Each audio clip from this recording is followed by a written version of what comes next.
and welcome to this week's Marketing Mentor. I'm your host, Hannah Statham, the founder and director of Media Mortar.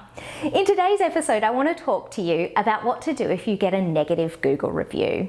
While I hope it doesn't happen to your business, the reality is it's likely to happen at some point in time. And I really believe that being forewarned is forearmed, so that you've got the skills and the tools to know what to do if it happens.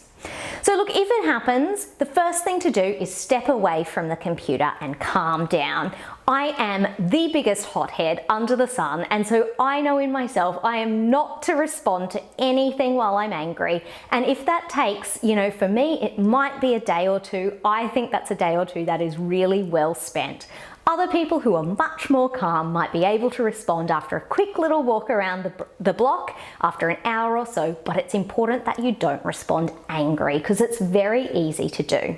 Once you've calmed down, your next thing to do is to vet your complaint.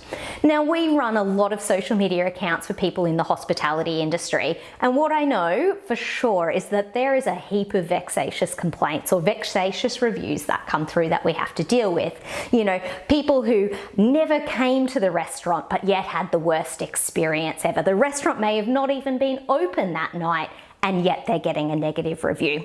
So vetting that complaint is so important, just to be able to see, well, is it actually legit? Did it happen? And then you can actually work through what the way forward is. Now, your next step is the actual response, and there's plenty of acronyms out there on the internet for what a good response should look like and what things it needs to cover. For me, there's three main components. There needs to be an acknowledgement, and it needs to be specific, acknowledging the exact complaint and why it's happened. There needs to be an apology. Even if you were not in the wrong or you don't think you're in the wrong, I think it's just good practice to outline what that is. And the third step is that make good. What are you going to do about it? How will you ensure it doesn't happen again? Because it's important that we remember is that your response to the reviewer isn't actually to the reviewer, it's to every other potential new customer who's looking at that negative review there and seeing how you responded. People want to see that you care, that you take feedback well, because that is a great sign of a good business, and that you're willing to go the extra mile to fix things. From there, your next step is to make good on that offer. If it is not a vexatious complaint, if it is an absolute verified complaint that was, something that's reasonable and something that shouldn't be happening in your business, I'd offer to take that conversation offline to have that conversation about what that is. If it's a restaurant, is it coming back for free dinner on us? Is it a $100 voucher? Is it a $50 voucher?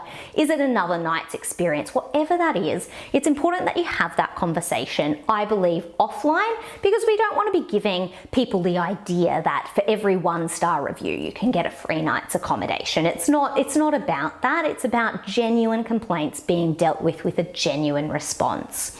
So I hope this helps, and I hope this puts your mind at ease. I've actually written on our Media Mortar blog a whole 7-step framework for exactly what that response should look like, which you can find on mediamortar.com.au/blog. Now, if you're feeling down about this, if you're feeling frustrated, I implore you to have some fun, pour yourself a cup of tea, and go and look at the Google reviews for the Eiffel Tower. The Eiffel Tower, undoubtedly one of the most beautiful things in the world, and it still gets a 1-star review from amongst its 52,000 reviewees. People say it's too tall, some people say it's too short, some people say the lines are too long. So look, if the Eiffel Tower can't please everyone, what is your business going to be doing pleasing everyone as well? I hope this helps, and until next week's episode, please keep marketing magic happening in your business.